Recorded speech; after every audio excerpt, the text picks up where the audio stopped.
some new blood in the women's division. Let's get into these quick hits, Josh, for the news. Quick hits. Well, a couple of these are fight announcements. Some of these are not. We're going to start off in the world of boxing because Oleksandr Usyk versus Daniel Dubois, the rematch, July 12th, Wembley Stadium, as reported by The Ring's Mike Coppinger. Look, we know the story here. These two fought and I'll say this before we get into this. I'm just going to be upfront. I don't love this fight, but I mean, we'll is what it is. These two fought August 2023. Usyk knocked him out after a controversial 5th round in which some people thought he got hit below the belt. Some people thought that was right on the belt line. I thought he got hit below the belt. But outside of that, even then, dude, he dominated him for the entire I had fight. to ask, I didn't know what your Oh, okay. Well, yeah, he dominated him for the entire fight before that, so I don't really even... It's all good, dude. I had Dubois like up 3 rounds. That's good. I had it. It was actually Dubois 8-1. No, but Daniel Dubois, who is now riding a 3-fight winning streak, knocked out Anthony Joshua, knocked out Filip Hrgovic in a huge upset last June to actually win the IBF heavyweight title. And now Usyk going for undisputed once again. I would have much rather seen Joseph Parker fight because that's actually fresh. And I kind of hate that they're rewarding Daniel Dubois for pulling out on like 3 days' notice with a title fight against Usyk. But what are you going to do? Give me your thoughts on the fight. I mean, I'm still interested in the matchup. I mean, he's kind of, I know, like you said, mentioned, but I feel like he's still kind of earned it, though. Like, he's gotten those big wins. Has. He's absolutely earned the fight. I got to say it, though. I almost wish we had, like, a Dubois, Joseph Parker title eliminator. Like, I feel like that would have been the move. Yeah, and that was, that's what they were going for. But then he pulled out on 3 days' notice, and then Joe Parker ended up fighting Bacoli, know, so. Yeah, you're not wrong. I forgot that we did, and you mentioned it earlier. Yeah. But, like, I wish we still would have, they still would have made that happen at some point. But here's the thing too: this fight is being booked because Usyk wants that disputed status again, and I like Usyk gets what Usyk wants. At that point, I understand. Like literally, like you can't. It is what it is in that regard. So, yeah, for me, I like. It's not like my number one most look forward to fight, but I love the fight itself. Like anytime Usyk fights, Usyk's my number one guy. Probably is why I'm just be honest. Probably my favorite boxer at the moment. So. I'm gonna watch it and no beef with it. I'm more of a Ryan Garcia, Teofimo Lopez kind of guy. I get it. I like those guys. You know what I'm saying? I'm big on them. Are they fighting May 2nd, Times Square, New York City? Potential. Oh, okay, all right. It's just nonetheless, man. We'll stay in the world of boxing. Actually, we're gonna reshuffle that around. There's a rumored fight, and it was gonna be a quick hit because I actually don't care about it, but it is gonna be news whenever it breaks. Presumably later today. I've heard it's gonna break. Jake Paul. Julio Cesar Chavez Jr. I mean, it's not like we didn't know this fight. Yeah. Like these two, Jake's been trying to fight Chavez Jr. since he was in rehab in late 2021. Like he's been a prime time to get an opponent. Right? Oh my god, I know. Like that's when I was trying to get the Charlie Sheen matchup too. Yeah, dude, I was actually, Jesus, by winning. Am I right, fellas? So yeah, I mean, By the way, he's been silent. We didn't even know what was next. Like it had been so long. It had felt very long since his last fight against the great Mike Tyson. 58-year-old Mike Tyson in November on Netflix. One of the most watched boxing matches of all time. Also one of the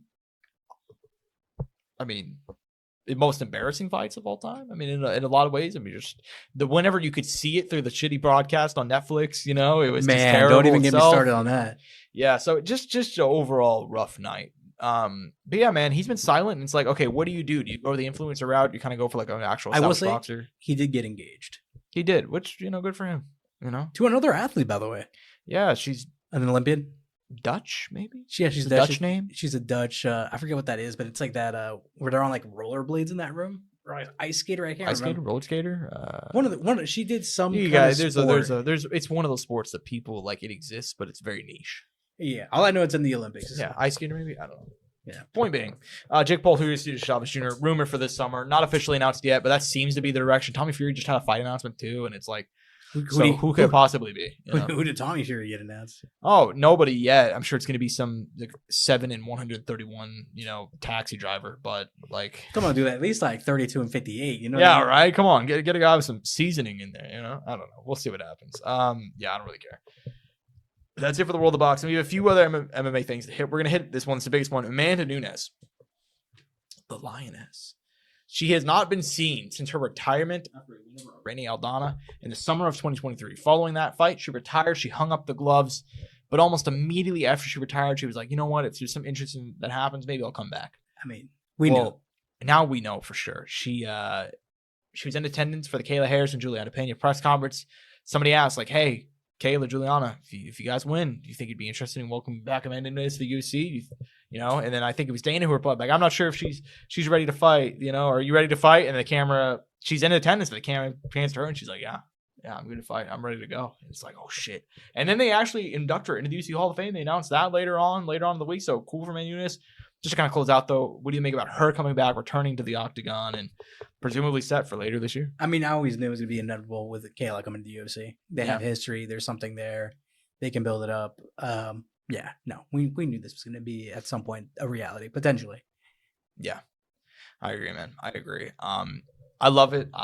Dude, she's the greatest of all time for women. There's not a close number 2 yet. I don't think there ever will be right now. Not in the foreseeable future. Yeah. And dude, Amanda against Kayla, that's the fight. I understand that Juliana at least has a rivalry, so it's not like if Juliana wins, there's something you can still sell. And I actually liked her rivalry with Amanda because Juliana got under skin a lot, and but yeah, man, I actually love Kayla Harrison. Oh no, they're building it up. They're building it up very, very well, man. We haven't had ladies like this in a while that are actually building it up. So let's fucking go, dude. Yeah, man, like it. Let's get some blood. Just wait till you see Blanchfield versus Macy Barber. I think they're gonna sell it too. You're gonna sell that too. Honestly, dude, women's MMA has been really slow, but there's some good moments, man. There are some good moments. I feel like Manon Farrow, Chev is gonna have some low key energy too. I agree. Manon Farrow, she is way better than people give her credit for. So much better. She's very chill. Yeah. She doesn't talk a lot. She's very chill. Doesn't go out and always search for the knockout, but if it's there, she's fucking going for it. But anyways. Man, Jesus. The Global Fight League. Yeah, the Global Fight League. We have been getting on this show and talking about Global Fight League announcements, news. And we've always prefaced it by saying that, we don't think this is really going to happen. Or if it does, we even set the line at 3 events. I remember, when it first got out, 3 events is the bar. Do you think over or under? We were both probably under.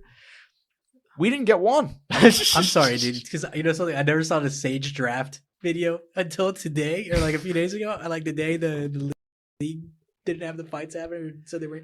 So I saw the Sage and Northcutt getting drafted video, and I'm like, God damn, that acting was terrible. This whole thing. It was that porn acting, dude. Actually, I think I've seen better acting in porn. Yeah, I actually take that back. Dude, this whole thing was bad. Bro, from the get-go, bro.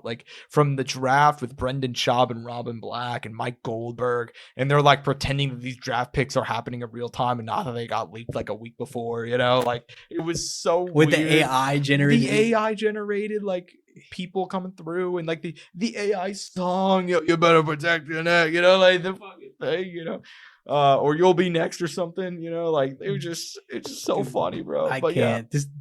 Dude, they announced their first event and then within 3 days they're yep, it's over. Now I will say to their credit, and I told Josh this, they did let the fighter, they released all the fighters from their contract, right? They let them. So if they gave them the option to leave if they wanted to, and I know that certain people have taken hard advantage of that. I think Paige Van Zant's one of them, maybe Sage Northcutt is another, but which he should be trying to find a way. He's probably gonna go back to the PFL when he. God, he should, dude. I don't know why you would ever leave. I mean, the PFL's not great. They're definitely doing their own stuff. Don Davis going off on. Or honestly, now get to the UFC, dude. Now that you got the opportunity, get it back. Get a decent contract. Dude, if they're signing Jeremy Stevens, I mean, you can get in there, right? Jesus Christ. I'm not even joking. I mean, dude, if we're signing Horiguchi, Jeremy Stevens, Pitbull, and Pico, fuck it, let's get Sage, who's a former fucking guy in here. Exactly, dude. But yeah, man, I don't know. Jesus Christ. The Global Fight League, RIP. We had a good run, boys. Dude, they lasted less than Affliction. That's crazy. Yeah. They literally didn't even get to event 1. And it's so funny because, I really thought for a minute there, I was like, okay. We do have to say, though, they're not officially, they're not officially dead. They're still responding to emails and, they said they're still trying to find funding. For July or something. Yeah. And it's okay, sure. They might have, one event, dude. They might be able to pull off one event. And it's just a shit show. Here's the thing: is you can. This is what I said to you in the pre-show. They can run Global Fight League events, but you need to scale everything down. You got to cut half of those names. You gotta you can keep around people who are who can't really find for example, let's pull up the roster. By the way, they prepaid some guys. They did. I could have sworn I heard someone talking on a podcast that some guys got prepaid. Good lord. Yeah, I mean, you can keep guys around Robel Suspenia. It probably won't cost that much. I mean, he doesn't have that huge. He doesn't really have a lot of places. Also, he's also in karate combat, so he's not hurting for money probably. Exactly. Maybe just Aguilar, older name that nobody's looking for.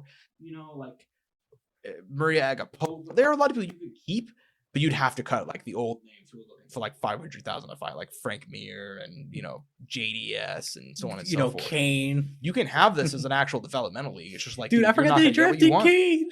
No. Kane's gonna lead a team. Oh, he's gonna lead team. He's gonna lead a team from prison. Team Dubai. Well, shit. Apparently. You're not gonna lie. Hard. Yeah. Honestly, hard. Could you imagine? And we're gonna cut to Kane in the corner. I mean, on the phone. And you just hear like shitty quality of Cade on the phone, like saying how the fights are going. Yeah, sorry I couldn't be there, but I know it's a great event. I know my fighters are killing it out there. Good lord, dude. Yeah, poor Kane. You got video Cade. Like, Kane's had a bad month. Jumpsuit, dude. I can't. Kane's I'm sorry. Had a bad month. Nah, man. I mean, I don't know what else to say about it. Yeah. RIP Global Fight League. The second we get off here, I'm gonna put on that song and just cry, bro. Like,